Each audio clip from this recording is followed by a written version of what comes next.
thirsted for my blood. And third, I was unconditionally and irrevocably in love with him. Oh, I'm really excited about that one. That's cool. That's actually a really interesting follow-up.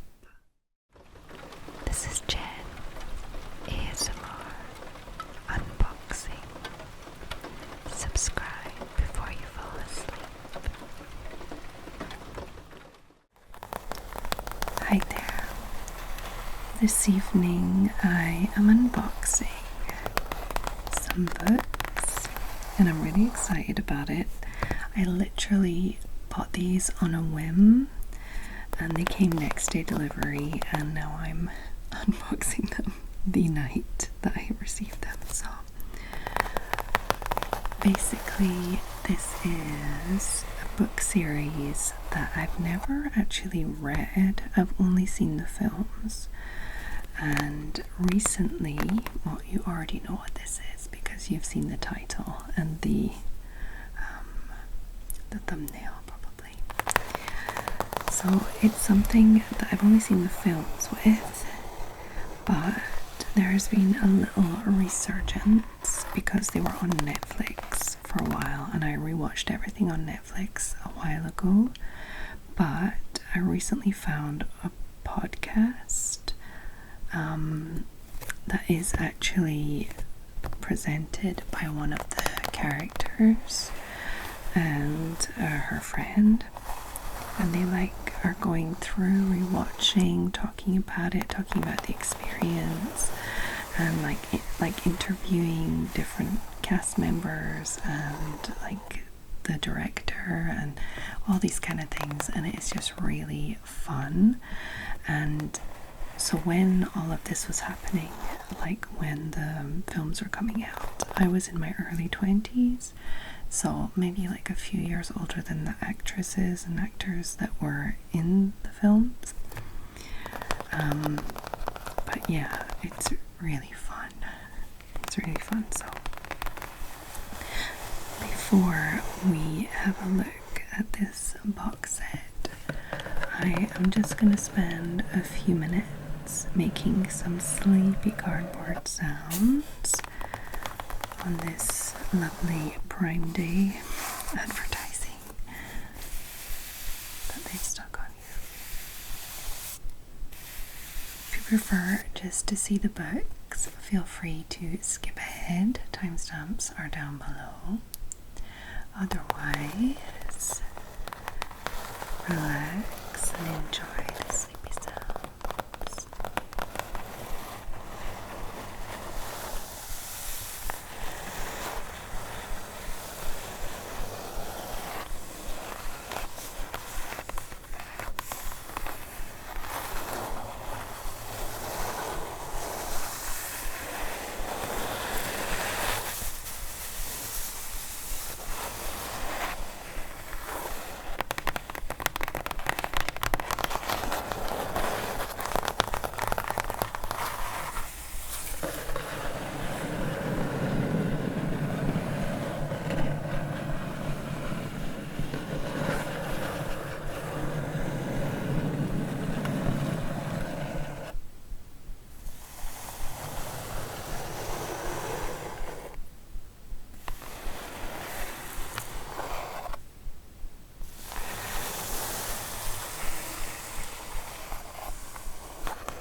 So now that we are hopefully nice and relaxed, let's have a look at this set of books.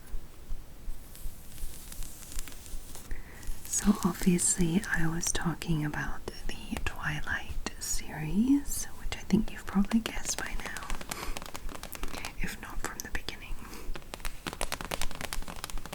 So as I said, I have not read the books. I've only seen the films, and they started when I was in my early 20s. So I was like just on the cusp of like being a young person. Like it was just like almost like a few more years and I might have missed out on the like excitement about it, you know? But because I was in my early 20s when I started watching, I can still feel that kind of like teenagery, early 20s feeling about it, which is pretty cool. So I decided after watching, I think maybe like 9 episodes of the podcast I was talking about, let me tell you what the name of it is. Okay, so it's called The Twilight Effect, and it is with Ashley Greene, who played Alice, the vampire in the series of films, and her friend Melanie Howe, who's really nice. I really like their energy together, and they talk about like lots of different things too, but like especially focused on the films. And while they were talking about the fact that there are differences between the films and the books, and I thought, okay, I'm gonna get the books, and I just basically bought them straight away, so I was excited.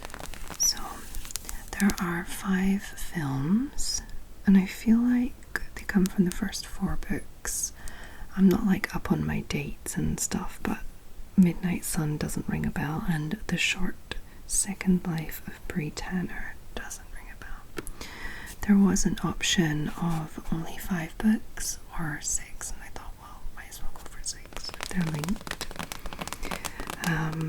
So I don't know like exactly like the crossover, or like why there wasn't a film for this one, or was this just like incorporated into this one? I'm not sure, so I will just have to wait and see, or wait and read. Maybe by reading the blurbs on the back I'll be able to figure that out pretty quick.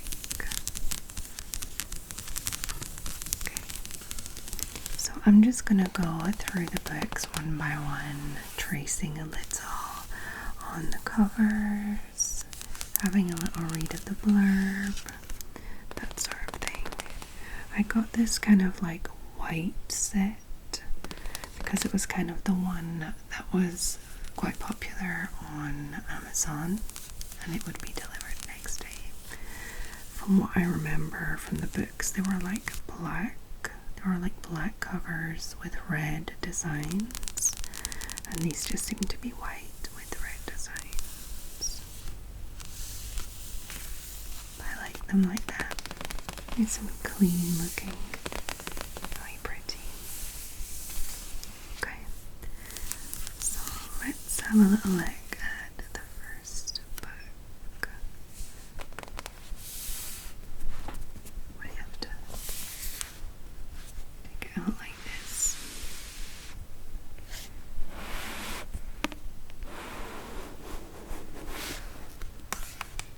Okay, so it's quite sturdy, the packaging, but it is a little like flimsy compared to other box sets I have.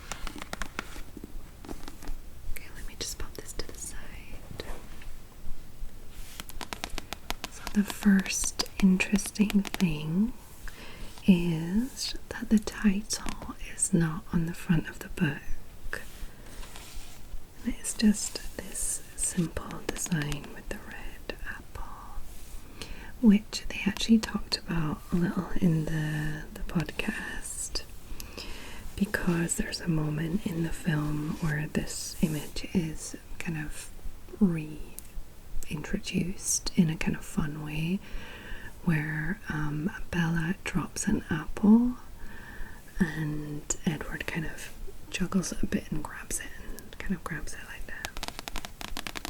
And they talked about how it was just done in a few takes, like maybe like 13 or 14.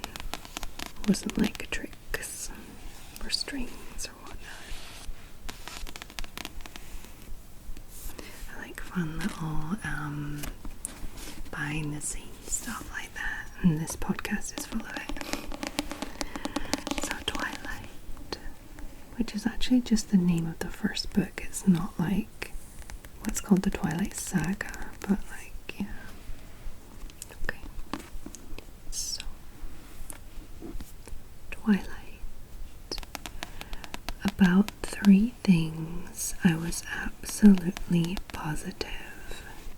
First, Edward was a vampire. Second, there was a part of him, and I didn't know how dominant that part might be, that thirsted for my blood.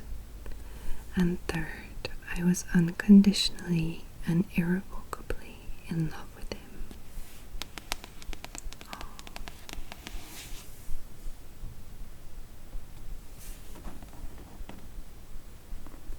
Yeah. For my big sister Emily, without whose enthusiasm this story might still be unfinished. And this was 2005. It was first published in 2005.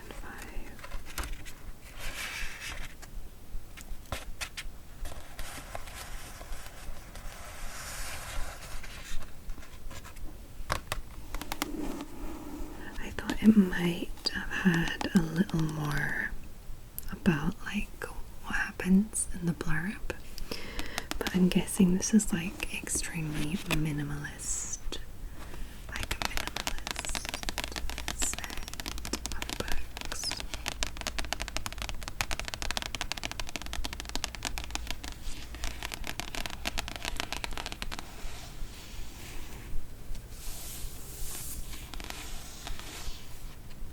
Let's read the first page then.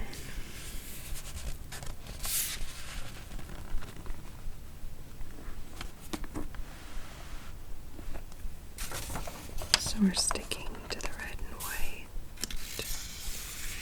Stephanie Mayer. A little bit about her sister Emily. Acknowledgement.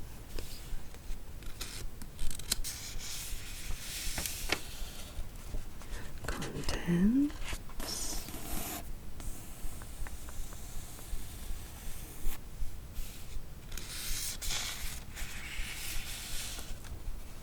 Oh, quote from the Bible. Why not? But of the tree of knowledge of good and evil thou shalt not eat of it. For in the day that thou eatest thereof thou shalt surely die. Genesis 2:17. Talking about the apple.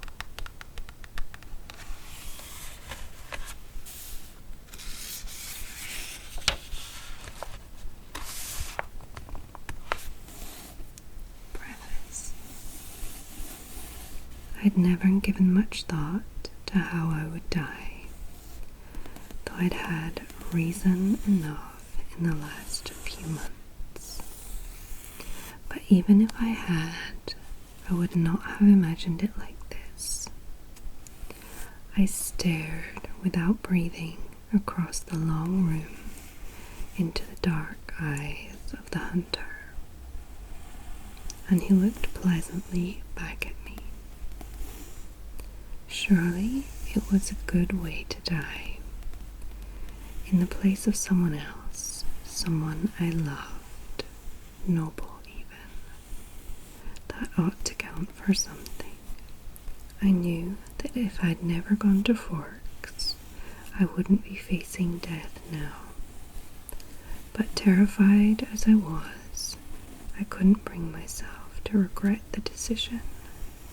When life offers you a dream so far beyond any of your expectations, it's not reasonable to grieve when it comes to an end. The hunter smiled in a friendly way as he sauntered forward to kill me. So this is like the end of the book before we start. I remember noticing during the podcast also, I'm not sponsored by this podcast, by the way, sounds like it, I wish, that it's called Forks. I didn't remember that from the films. I always just heard it as Fox, like with a W, F-A-W-K-S. First sight, as in love it. Okay, so let's have a little look at the second book, New Moon. So this one has a blood dripped flower. I don't know what flower. I'm not good with flowers. So new moon is when the werewolves appear. And I really like the werewolves too. I like both sides. I'm not like a Team Edward, Team Jacob kind of. I wasn't really like going for one side or the other. I was just enjoying everything.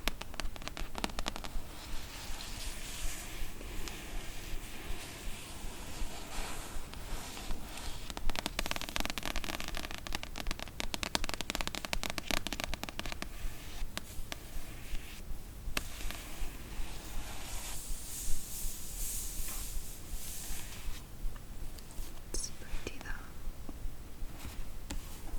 Almost looks like an anatomical heart. I wonder if that's on purpose. New moon. I knew we were both in mortal danger. Still, in that instant, I felt well, whole. I could feel my heart racing in my chest, the blood pulsing hot and fast through my veins again. My lungs filled deep with the sweet scent that came off his skin. It was like there had never been any hole in my chest. I was perfect, not healed, but as if there had never been a wound in the first place. So there we're talking about when she is saved by Jacob from drowning. And then she spends a whole summer and then some after with Jacob being besties. Okay.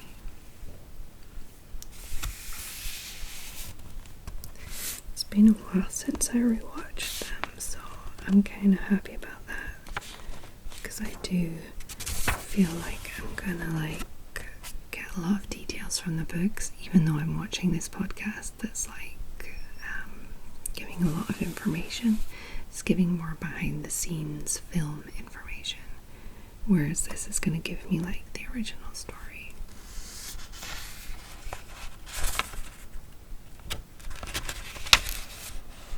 A whole bunch of people like look down on this kind of teenage, like young adults, but it's, it's vampires, werewolves. It's like an age-old tale. It's not like, Okay, so for my dad, Stephen Morgan, no one has ever been given more loving and unconditional support than I have been given by you. I love you too.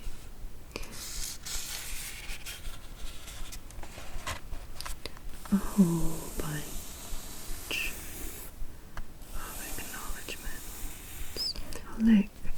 Thanks to all my siblings, Emily, Heidi, Paul, Seth, and Jacob, for letting me borrow their names. So Paul, giving her motorcycle lessons. Seth, Jacob, for his ongoing expert advice on all my automotive choices. So I guess her brother Jacob is pretty mechanical, like Jacob is too. That's cool. Romeo and Juliet. Yeah. These violent delights have violent ends, and in their triumph die, like fire and powder, which, as they kiss, consume. Romeo and Juliet, Act 2, Scene 6. Do we have a preface? We do. Don't know if I'm going to be able to read the preface of each, but might as well. At least for the first few. I felt like I was trapped in one of those terrifying nightmares. The ones where you have to run till your lungs burst, but you can't make your body move fast enough. My legs seemed to move slower and slower as I fought my way through the callous crowd, but the hands on the huge clock tower didn't slow. With a restless, uncaring force, they turned inexorably toward the end. The end of everything. But this was no dream, and unlike the nightmare, I wasn't running for my life. I was racing to save something infinitely more precious. My own life meant little to me today. Alice has said there was a good chance we would both die here. Perhaps the outcome would be different if she weren't trapped by the brilliant sunlight. Only I was free to run across this bright, crowded square.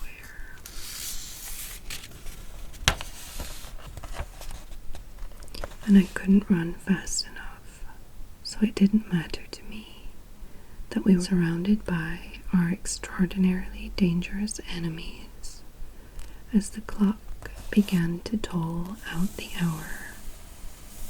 Vibrating under the soles of my sluggish feet, I knew I was too late, and I was glad something bloodthirsty waited in the wings. For in failing at this, I fortified any desire to live. The clock tolled again, and the sun beat down from the exact center point of the sky.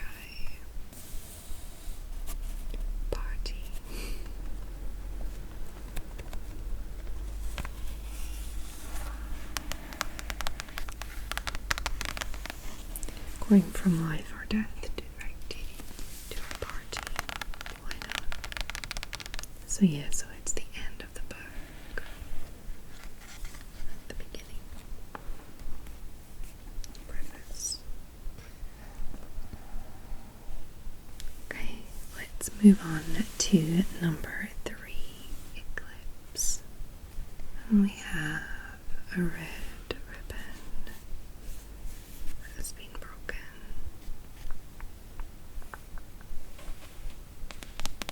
Frayed and broken. What is kind of hanging on by a thread or two?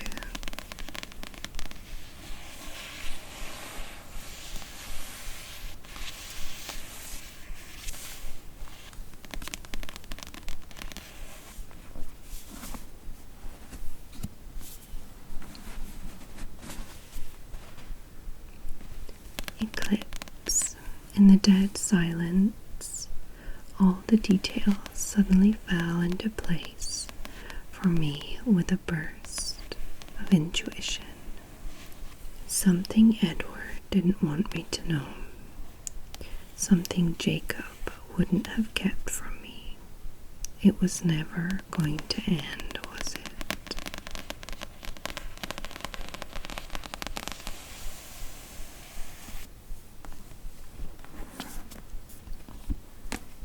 Here's where it's starting to get a little blurry for me. I don't remember exactly what happens. This is like when that woman wants to kill her, isn't it? Victoria, something like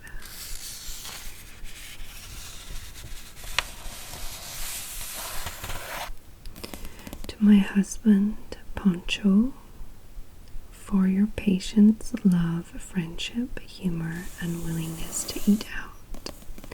And also to my children, Gabe, Seth, and Eli, for letting me experience the kind of love that people freely die for. Well, that's cute. She named one of her children after her brother.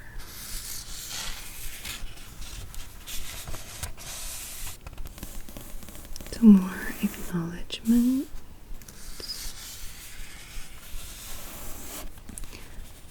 Fire and ice. Frost. Some say the world will end in fire. Some say in ice. From what I've tasted of desire, I hold with those who favor fire. But if it had to perish twice, I think I know enough to hate, to say that for destruction, ice is also great and would suffice. It's nice. Oh, went a bit too far. Bella. Okay. Just do this. Preface. All our attempts at subterfuge had been in vain. With ice in my heart, I watched him prepare to defend me. His intense concentration betrayed no hint of doubt. Though he was outnumbered, I knew that we could expect no help.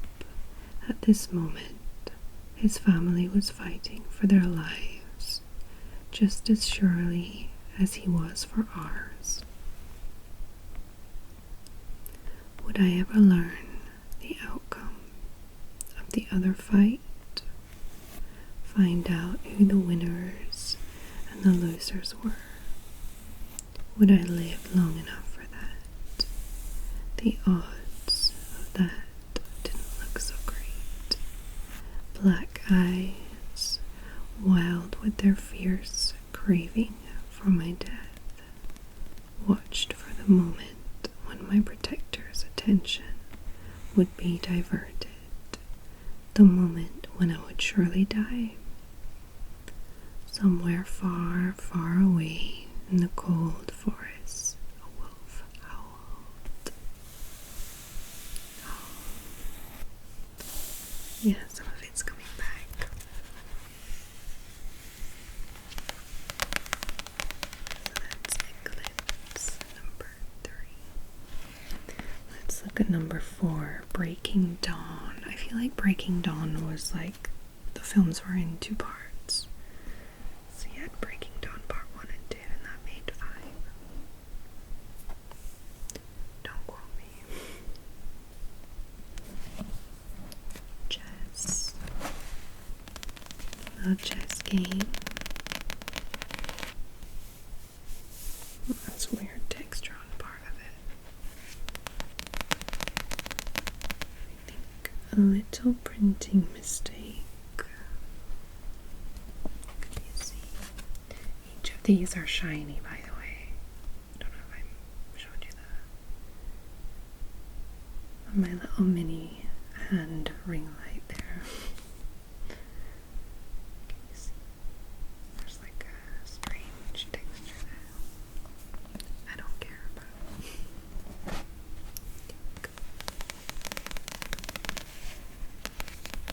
Some chess pieces. It's weird, I was tracing like there was a pawn on each side.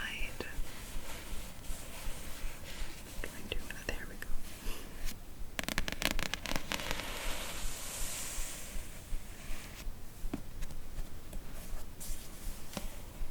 Breaking dawn.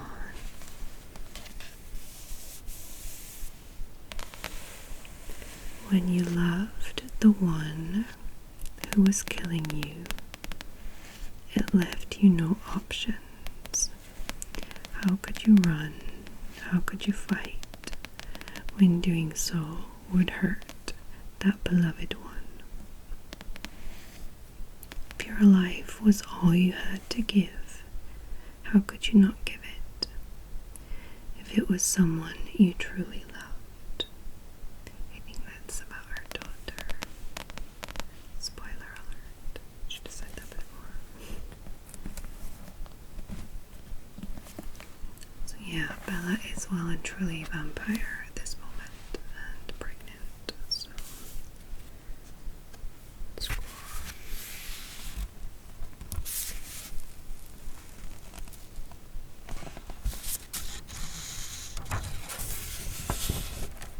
I'm pretty sure that Twilight spoilers are like, it's okay, you know, it's been a while. Breaking dawn.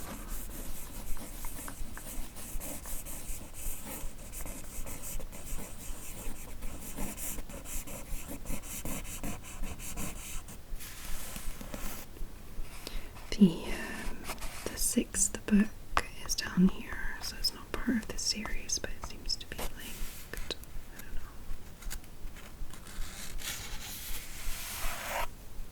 This book is dedicated to my ninja/agent, Jodie Reamer. Thank you for keeping me off the ledge. Also thanks, and thanks also to my favorite band, the very aptly named Muse, for providing a saga's worth of inspiration. Yeah, they used some Muse in the films.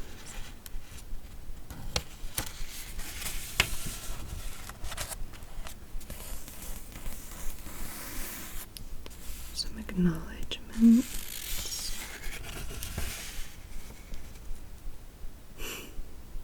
The many bands and musicians that keep me motivated. Did I mention Muse already? I did. Too bad. Muse. Okay, so she loves Muse. Book 1, Bella.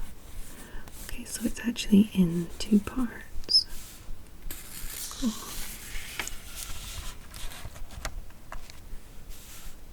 Engaged. Long night. Big day. Gesture. I'll estimate.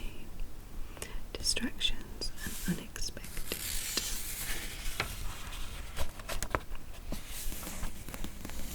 Childhood is not from birth to a certain age and at a certain age. The child is grown and puts away childish things. Childhood is the kingdom where nobody dies. Edna St. Vincent Millay.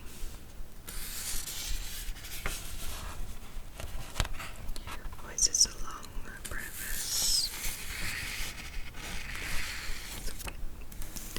So preface.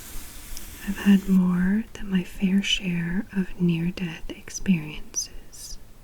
It wasn't something you ever really got used to. It seemed oddly inevitable.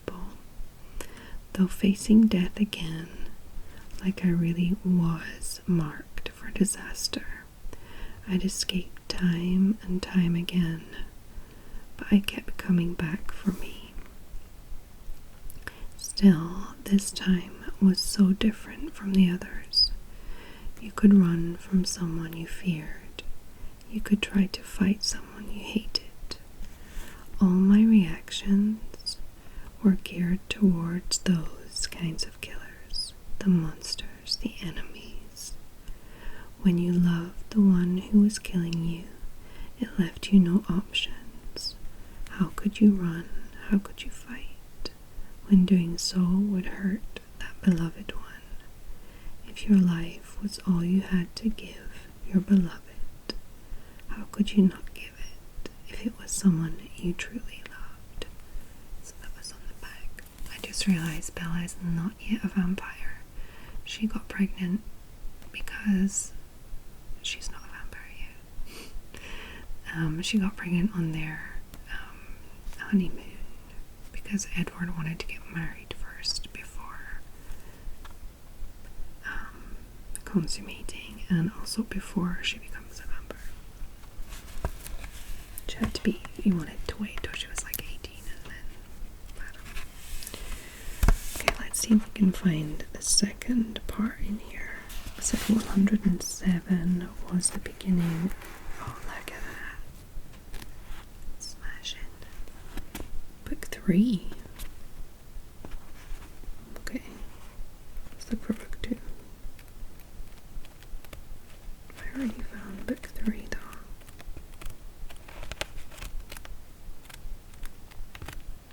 Book 2, Jacob. Okay, Bella. Jacob.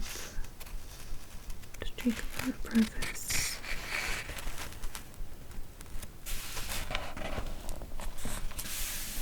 And yet, to say the truth, reason and love keep little company together nowadays. William Shakespeare, A Midsummer Night's Dream, Act 3, Scene 1.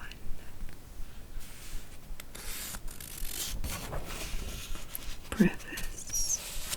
Life sucks and then you die. Yeah, I should be so lucky.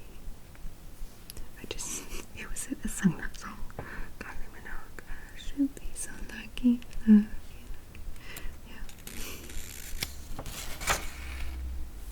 Okay. So, Jacob, let's check out 3. Oh, I got it again. Book 3.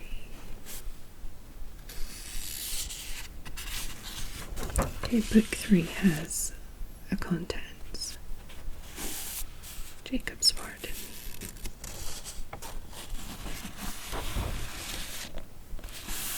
Personal affection is a luxury you can have only after all your enemies are eliminated.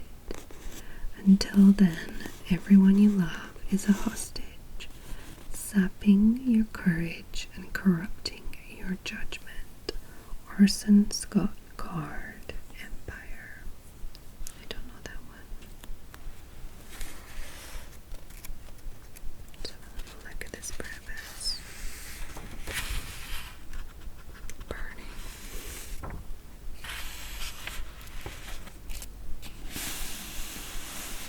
No longer just a nightmare. The line of black advanced on us through the icy mist stirred up by their feet. We're going to die, I thought in panic. I was desperate for the precious one I guarded. But even to think of that was a lapse in attention I could not afford. They ghosted closer, their dark robes billowing slightly with the movement.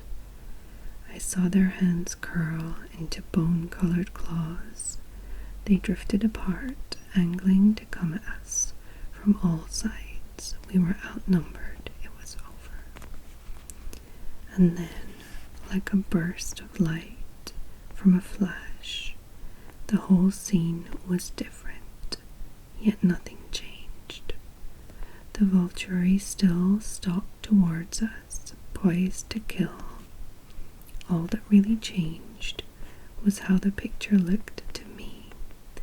Suddenly, I was hungry for it. I wanted to charge. The panic changed to bloodlust as I crouched forward, a smile on my face and a growl ripped through my bared teeth. Go Bella. Okay, I think that is everything for this book. Yeah, there's everything. 3 in 1. Okay, we have book number 4, Midnight Sun. Oh, pomegranate. dripping pomegranate. Once again, looking like some sort of bloodied organ.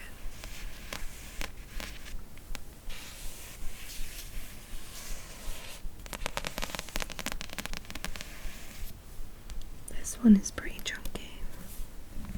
Is it chunkier than that one? A little chunkier. Okay.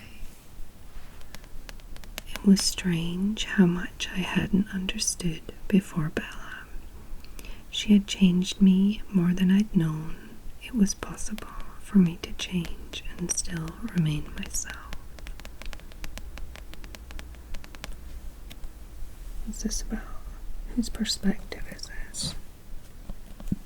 Is it Edward?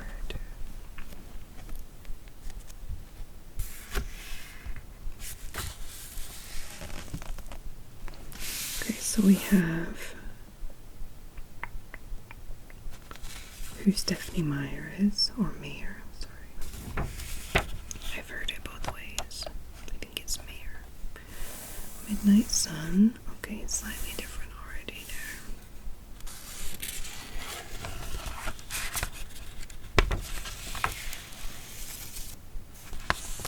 This book is dedicated to all the readers who have been such a happy part of my life for the last 15 years. When we first met, many of you were young teenagers with bright, beautiful eyes full of dreams for the future. I hope that in the years that have passed, you've all found your dreams and that the reality of them was even better than you'd hoped. Oh, that's nice. Oh, 2020. This is pretty recent. First Sight. That is the same. It's the same name as the first chapter of the. What is this? I think I've heard about this. Is this the story but from Edward's perspective? I feel like that's what this is. Oh, that's really cool. I mean, I don't know it is that, but I feel like I might have heard something about that.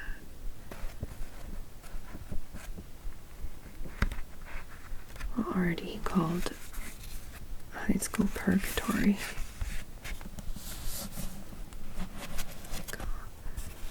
First Sight. This was the time of the day when I most wished I were able to sleep. Yeah, it's Edward. High school. Or was purgatory the right word? If there were any way to atone for my sins, this ought to count toward the tally in some measure. Yeah. Oh, I'm really excited about that one. That's cool. That's actually a really interesting follow-up, you know? Because I'm guessing, from what I've heard about the books, they're a lot more in Bella's head than the films are. You know, you're really inside her head. So this is going to be from Edward's mind. That's cool. Okay, let's see what this short book at the end is. We have a little hourglass with some red sand. Time's running out. And it is called The Short Second Life of Bree Tanner. The name doesn't ring a bell. I turned off my brain. Who you were going to hunt was the kind of decision you had to make before you scented your prey. It was too late now to choose anything.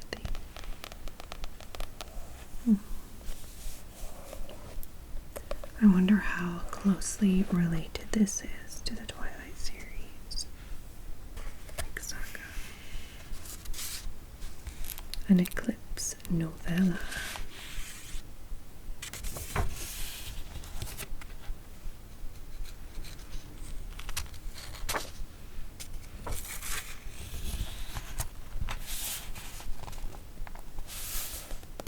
For Asya Muknik and Megan Hibbett. And this was published in 2010. Okay, so this was before the Edward book. Introduction. No two writers go about things in exactly the same way. We all are inspired and motivated in different ways. We have our own reasons why some characters stay with us, while others disappear into a backlog of neglected files. Personally, I've never figured out why some of my characters take on strong lives of their own, but I'm always happy when they do. Those characters are the most effortless to write, and so their stories are usually the ones that get finished. Bree is one of those characters, and she's the chief reason why this story is now in your hands, rather than lost in the maze of forgotten folders inside my computer. The two other reasons are named Diego and Fred. I started thinking about Bree while I was editing Eclipse. Editing, not writing. When I was writing the first draft of Eclipse, I had first-person perspective blinders on. Anything that Bella couldn't see, or hear, or feel, or taste, or touch was irrelevant. That story was her experience only. Okay, that's just like solidifying my idea that the books are from really like inside her head. Okay. The next step in the editing The next step in the editing process was to step away from Bella and see how the story flowed. My editor, Rebecca Davis, was a huge part of that process, and she had a lot of questions for me about the things Bella didn't know, or how we could make the right parts of that story clearer, because Bree is the only newborn Bella sees. When was that? Bree's was the perspective that I first gravitated towards as I considered what was going on behind the scenes. I started thinking about living in the basement with the newborns and hunting traditional vampire style. I imagined the world as Bree understood it, and it was easy to do that. From the start, Bree was very clear as a character, and some of her friends also sprang to life effortlessly. This was the way it usually works for me. I try to write a short synopsis of what is happening in some other part of the story, and I end up jotting down dialogue. In this case, instead of a synopsis, I found myself writing a day in Bree's life. Writing Bree was the first time I'd stepped into the shoes of a narrator who was a real vampire, a hunter, a monster. I got to look through her red eyes at us humans. Suddenly we were pathetic and weak, easy prey, of no importance whatsoever, except as a tasty snack. I felt what it was like to be alone while surrounded by enemies, always on guard, never sure of anything, except that her life was always in danger. I got to submerge myself in a totally different breed of vampires, newborns. The newborn life was something I hadn't ever gotten to explore, even when Bella finally became a vampire. Bella was never a newborn like Bree was a newborn. It was exciting and dark and ultimately tragic. The closer I got to the inevitable end, the more I wished I'd concluded Eclipse just slightly differently. I wonder how you will feel about Bree. She's such a small, seemingly trivial character in Eclipse. Yeah, I don't remember who that is. She lives for only 5 minutes of Bella's perspective, and yet her story is so important to an understanding of the novel. When you read the Eclipse scene in which Bella stares at Bree, assessing her as a possible future, did you ever think about what has brought Bree to that point in time? As Bree glares back, did you wonder what Bella and the Cullens look like to her? Probably not. But even if you did, I'll bet you never guessed her secrets. I hope you end up caring about Bree as much as I do. Though that's kind of a cruel wish. You know this. It doesn't end well for her. But at least you will know the whole story. And that no perspective is really trivial. Enjoy, Stephanie. Okay, that sounds pretty cool. And it is a novella. And since it's a novella, I'm just gonna quickly read it. Maybe like when I get to the scene in Eclipse where she arrives, I might pause it, read this, and then get back into it. I don't know. Maybe. We'll see. Okay. So I am going to place these all back into their case. And then I'm going to come back and make some nice tapping and tracing sounds on these spines of the books. You guys drift off to sleep. Okay. So, I hope that you enjoyed this video. You found it interesting and relaxing. Let me know if you've read any of these, or if you've just seen the films like me. What's your favorite one? Do you prefer the books or the films?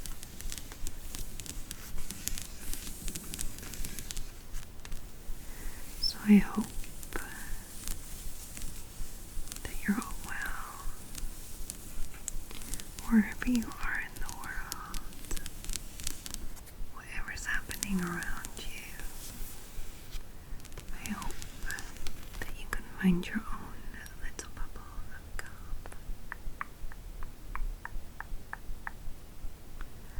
For example, if you are from Phoenix, Arizona, in the USA, like Carly Hearts. Hey Carly, I hope you're well. I hope you're a Twilight fan.